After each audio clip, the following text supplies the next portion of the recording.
Hello guys, welcome to career media once again. My name is Gulshan Shah. Friends, आज हम all India quota के mop up round counselling की expected cut off पे बात करने वाले हैं कि राउंड 3 में ऑल इंडिया कोटा की कितनी कट ऑफ जा सकती है, दैट टू ब्रांच वाइज और कैटेगरी वाइज। ऑब्वियसली ये वीडियो बनाना इसलिए भी जरूरी है क्योंकि बहुत सारे स्टूडेंट हैं जो वेट कर रहे हैं कि कुछ उन्हें आइडिया लग सके कि मॉपअप राउंड काउंसलिंग में किस ब्रांच की कितनी तक कट ऑफ जा सकती है, और वो भी उनके कैटेगरी में, that is according to category wise. So basically आज की जो वीडियो है वो इसी पे बेस्ड है, जिससे कि उन्हें कुछ आइडिया लग सके कि वो जो ब्रांच चाह रहे हैं उसके लिए उनकी रैंकिंग सेफ है या नहीं है, और अगर सेफ नहीं भी है तो और अदर कौन कौन से ब्रांचेस हैं जिनको वो बैकअप में रख सकते हैं। क्योंकि जो मॉपअप राउंड काउंसलिंग है उसे आप almost last round of counselling मान के चल सकते हो, क्योंकि इसके बाद स्ट्रे वैकेंसी राउंड है।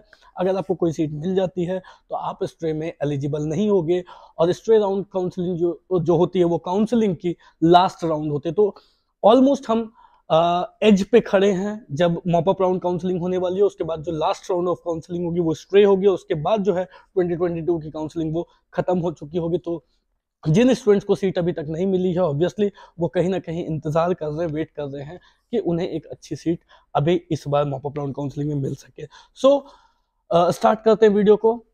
इस वीडियो में हम अभी ऑल इंडिया कोटा की बात करेंगे। ऑल इंडिया कोटा मींस जो एमडी एमएस ब्रांचेस हैं उनकी सिर्फ बात करेंगे हम। डीएनबी या फिर डिप्लोमा या फिर जो डीम्ड यूनिवर्सिटीज है उनकी बात नहीं कर रहे हैं। बेसिकली ये वीडियो जो है वो एमडी एमएस के लिए ही है।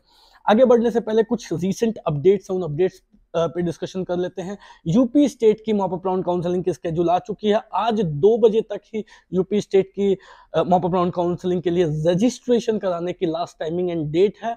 और एक बात, यूपी स्टेट के मॉपअप राउंड काउंसलिंग में अगर आपको अप्लाई करना है तो आपको रजिस्ट्रेशन एंड सिक्योरिटी अमाउंट दोबारा से पे करनी जरूरी है। दोबारा से पे करनी जरूरी है मतलब वैसे स्टूडेंट्स जिन्होंने राउंड 1 या राउंड 2 में अपनी रजिस्ट्रेशन की और उन्हें वो सीट नहीं मिली, तो मॉपअप राउंड काउंसलिंग में भी उन्हें दोबारा से सिक्योरिटी अमाउंट पे करनी होगी if they want to become eligible for UP mop up round counselling. UP की mop up round counselling online conduct होने वाली है, लास्ट ईयर ऑफलाइन कंडक्ट की गई थी। सिमिलरली कर्नाटका स्टेट की भी मॉपअप राउंड काउंसलिंग के लिए जो है स्केड्यूल वो पब्लिश की गई है। एक्चुअली स्केड्यूल नहीं पब्लिश की गई है, but Karnataka mop up round counselling की जो रजिस्ट्रेशन की डेट है वो पब्लिश की गई है, और ज्यादा समय नहीं दिया गया है कर्नाटका स्टेट की रजिस्ट्रेशन के लिए। 13 को स्टार्ट की गई, 14 को एंड की जा रही है। सो कर्नाटका स्टेट में वैसे स्टूडेंट्स जिन्होंने अप्लाई नहीं किया, अगर वो रजिस्ट्रेशन करना चाहते हैं तो 14 ऑफ नवंबर के दिन आज शाम के 4 बजे तक ही आपके पास मौका है जब आप रजिस्ट्रेशन कर सकते हैं। रजिस्ट्रेशन करने के लिए सिंपली आपको केईए की वेबसाइट पे जाकर रजिस्ट्रेशन करना, 1000 रुपीज की रजिस्ट्रेशन अमाउंट पे करनी है। उसके बाद आप सभी को कर्नाटका स्टेट के केईए ऑफिस में जाकर के डॉक्यूमेंट वेरिफिकेशन करानी होगी, जिसकी डेट्स 17 और 18 रखी गई, और उसके बाद जाकर के कर्नाटका की जो बाकी की स्केड्यूल है वो स्केड्यूल पब्लिश की जाएगी कि मतलब ऑनलाइन होगी या ऑफलाइन होगी। इसके चॉइस फिलिंग करनी है तो कब से चॉइस फिलिंग होगी, इसकी डेट्स अभी तक मेंशन नहीं की गई है। तो इसकी डेट्स उसके बाद, एक बार डॉक्यूमेंट वेरिफिकेशन कंप्लीट हो जाए तो उसके बाद फिर उसकी डेट्स भी पब्लिश की जाएगी। सो ये बेसिकली अपडेट्स है। इसके बाद आते हैं ऑल इंडिया कोटा की जो मॉपअप राउंड काउंसलिंग है उसमें क्या एक्सपेक्टेड शिफ्ट, क्या हम एक्सपेक्ट कर रहे हैं, क्या क्लोजिंग रैंक कट ऑफ जा सकती है, expected closing rank cut off for all India quota. For radiology, for open category, it can go up to 4500 to 5000, maximum 5000। अगर 5000 चली जाती है तो आप समझो कि बहुत ज्यादा चली गई, बट 45 तक जा सकती है, 4500 to 5000 तक जा सकती है। For EWS, it can go up to 8000 to 8.5, 8500, 8000 to 8500। For OBC, it can go up to 5600 to 5800 all India rank। Similarly, for anesthesia, for open category, it can go up to 28,000 to 29,000 all India rank. For EWS, it can go up to 34,000 all India rank. For OBC, it can go up to 32,000 to 35,000 all India rank. For Dharma, for open category, it can go up to 4,800 to 5,200 all India rank. For EWS, it can go up to 11,000 to 12,000 all India rank. And for OBC, it can go up to 5,800 all India rank. For emergency medicine, for open category, it can go up to 10,500 all India rank. For EWS, it can go up to 15,000 all India rank. And for OBC, it can go up to 13,000 all India rank. For general medicine, for open category, it can go up to 6,000 all India rank. not more than 6,000 to 6,300, 400 would be the maximum cutoff for general medicine for open category. Similarly, for EWS, general medicine can go up to 8,500 all India rank, and for OBC it can go up to 7,800 all India rank. For OBG, for open category, it can go up to 12,000, 12,100, 12,200 all India rank. For EWS, it can go up to 16,000 all India rank, and for OBC, it can go up to 15,500 all India rank. For PDR, for open category, it can go up to 9,000 all India rank. For EWS, it can go up to 13,000 all India rank, and for OBC, it can go up to 12,000 all India rank. For Patho, for open category, it can go up to 45,000 all India rank. For EWS, it can go up to 80,000 all India rank, and for OBC, it can go up to 55,000 all India rank.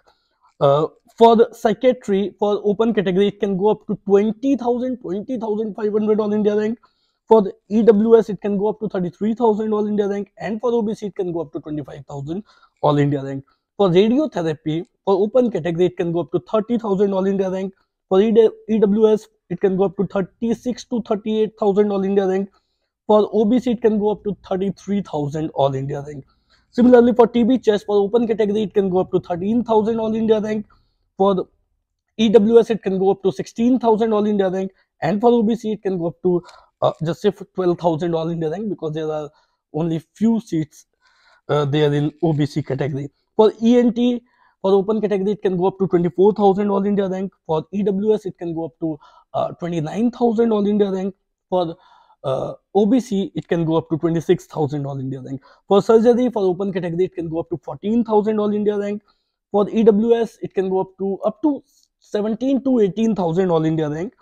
For the OBC, it can go up to 17,000 all India rank. For Opthal, for general category, that is for UR, for open category, it can go up to 22,000 all India rank. For the EWS, it can go up to 29,000 all India rank, and for OBC, it can go up to 25,000 all India rank. Also, for open category, it can go up to 13,000 all India rank. For EWS, it can go up to 16 to 17,000 all India rank. And for the OBC, it can go up to 15,500 to 16,000 all India rank.